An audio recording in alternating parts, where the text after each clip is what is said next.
This is News 12 New Jersey.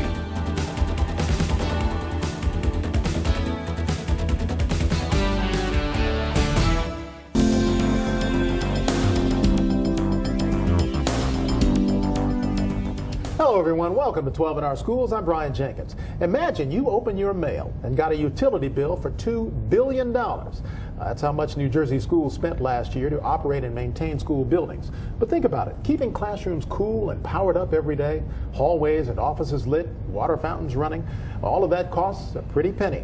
And in a state where every municipality is under the gun to cut costs, saving on something normally as benign as utilities has become a hot new priority. Sounds like it's time for an audit, not on taxes, but on energy use. Here to talk about that are Tom Xenakis, Vice President of Commercial at Concord Engineering, Thomas Gellinella, Superintendent of Jackson Township Schools, and Michelle Richardson, Business Administrator for the Jackson Township School District. My thanks to all of you for coming on board today. You know, it's not something we often talk about around the dinner table, but I would imagine in your case, Mr. Gellinella, you have to look at the budget and say, where can I cut costs? What can I do? Because we've got a dwindling amount of money in the pot. Was this your idea, some 10 years ago, to do an audit? How did this come about? Well, before I came to Jackson, someone was wise enough to put forward an idea to do an energy audit. And we've been reaping some of the benefits while I've been superintendent. And now it's time to do another one, and that's why we're really talking to Concord Engineering about that project. Now, when you first started talking about audits, let's talk about what that means. Tom, you come in, or I would say you call Michelle, and Michelle says, okay, who can we get? And Michelle calls you and says, we need an audit to save some money? Well, there's a bidding process, and actually the state now, through the Local Government Energy Audit Program, which is run by New Jersey's Clean Energy Program, which is administered by the New Jersey Board of Public Utilities, has provided a program for all local government entities, whether it's school districts, municipalities, 501c3s, and state universities as well, to get a free energy audit up to $100,000 on an annual basis to really start their energy program. And so there's a simple application that can be pulled down from the website. And any government entity or office building can call you guys and say, we need this done. Right. There's actually 5 firms, which we are one of them, that will be solicited when they get approved for the program. And at that point we'll bid on it, and then the school district or local government entity would select the firm that they'd like to work with. Now, let me bring you into this, Michelle, because you're in the middle. You get the call from the superintendent, hey, we got to save money, what can we do? And you're sitting there tearing your hair out going, what do we do? Well, the utility costs are the 3rd largest cost in a school district. So, I mean, after salaries and benefits. So it's one that you really want to look at to see if there's some savings you can do there. And when I saw the free audit program on one of the New Jersey's websites, I said, this is the way we need to go. So I contacted them and said, you know, how do I get involved with this for our school district? Because eventually you will save money. It's a long-term kind of effect, because after you have the audit, you have to implement the things that they find in your audit. And once you do that, you will start to see the savings. And obviously you've seen some savings. We've got some stats we're going to throw on the screen right now. Take a look. Schools save an average of 20 to 30%. Now, this has happened in the Jackson Township School District. They saved over $500,000 annually and achieved a 30% reduction in energy costs. I would imagine that is huge in this economy, in this state, when you've got a governor slicing, dicing, and the superintendent's got to say, where do we do it? The program really is a partnership between the company that's doing the audit and the school district. They have to have access to our facilities. They have to be able to come in and have some freedom and to see exactly what we're doing and how we're doing it and make suggestions. So you really have to work at that partnership out with that private company.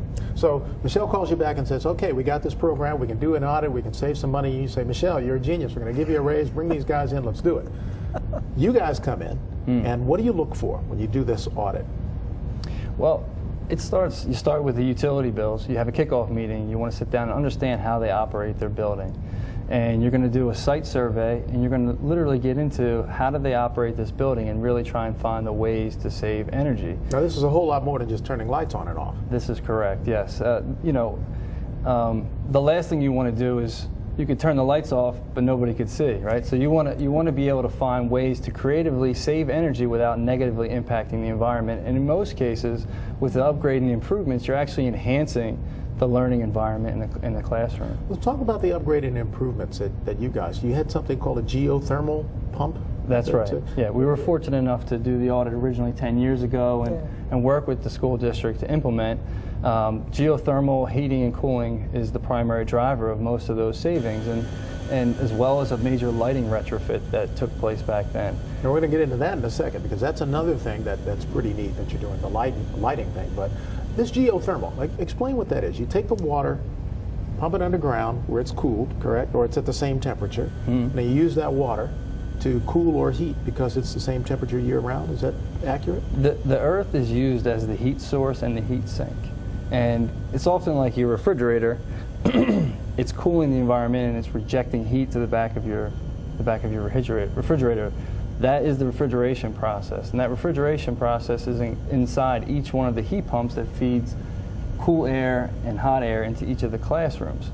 It rejects heat to a water loop that then rejects that heat to the ground in the summertime, and in the wintertime it pulls heat out of the ground, circulates that water, and then the refrigeration pulls that heat out of that water loop and heats the air for the classroom. That is amazing. Is that a new development, or has this been around for a while? It's been going on for a long time. Our firm installed the first one that we did in '92.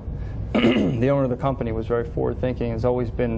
Energy has been a core fabric for our company, and so we've had over 30 schools in the state of New Jersey that have geothermal systems, and it's really becoming more in vogue because of the energy crunch. Right. But it's something that's a tried and true technology, and is the best way to heat and cool your building from an efficiency standpoint. So you go in year 1, year 2, year 3, Tom, you're looking at the budget saying, wow.